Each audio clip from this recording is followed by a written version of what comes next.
My name is Eileen Holt, and I play principal flute in the Riverside County Philharmonic. Welcome to my living room concert.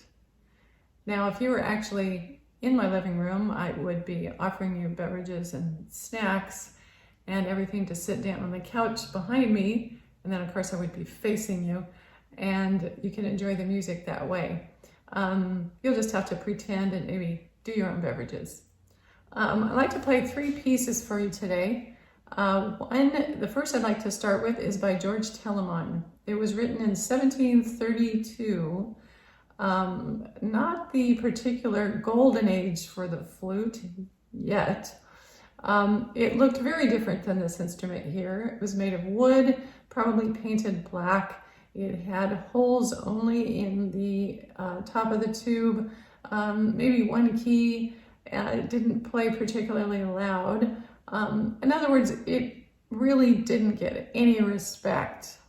However, Telemann saw through all that and decided to write these pieces for solo flute.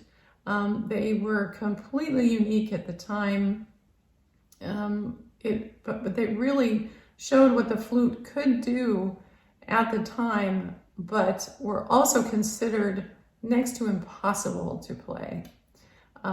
This first one that I will play is in D major, and it's structured with a very ornamented beginning overture in the French style, as they called it back then, and then a fast movement, a return to the overture, and then a fast conclusion.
not so impossible on this instrument. I'd like to now play for you a piece of a very different time period and a very different style. This piece, entitled Syrinx, was written probably 200 years, well, 150 plus years in the future. This was written by a French composer named Claude Debussy.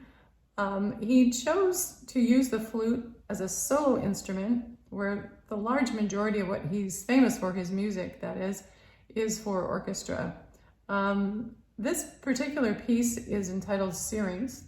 It's about the story, the Greek mythological story of the nymph Syrinx, who is being chased by the god Pan.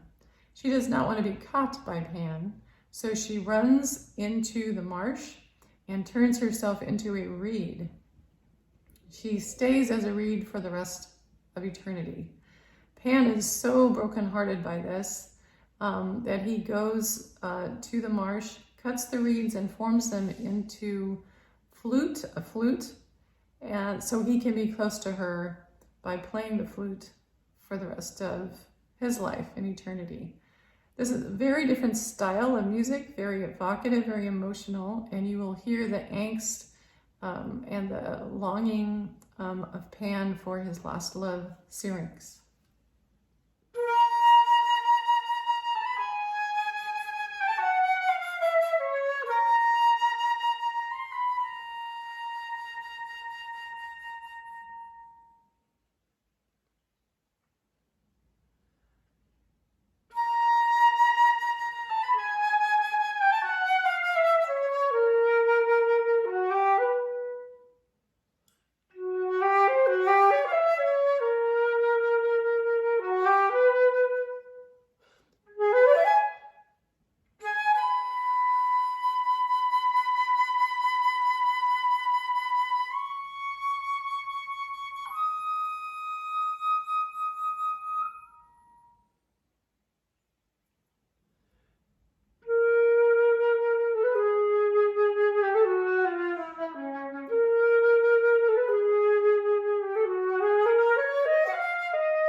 The next piece is also by a French composer, and it was written during the golden age of the flute.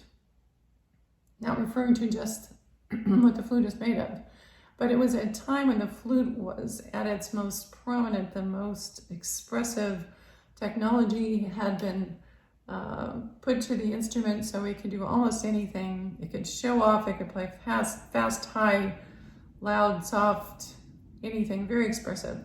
This particular piece is called the Carnival of Venice, an Italian folk tune that you'll probably recognize. It is what they call a theme and variation.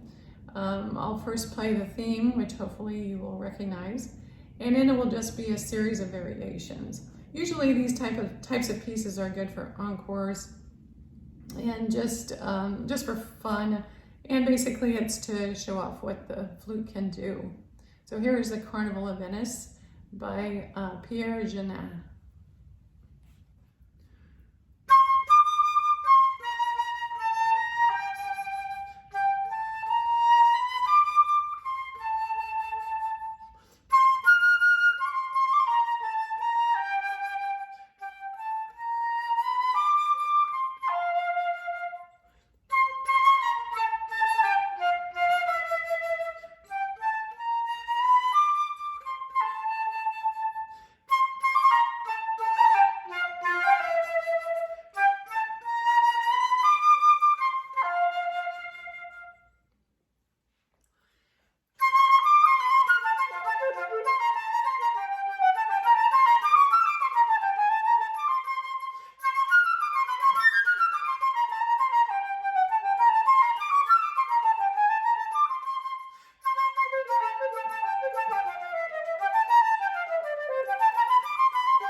The end. Thank you for joining me in my living room concert. I hope that we can be together in person soon. In the meantime, stay well.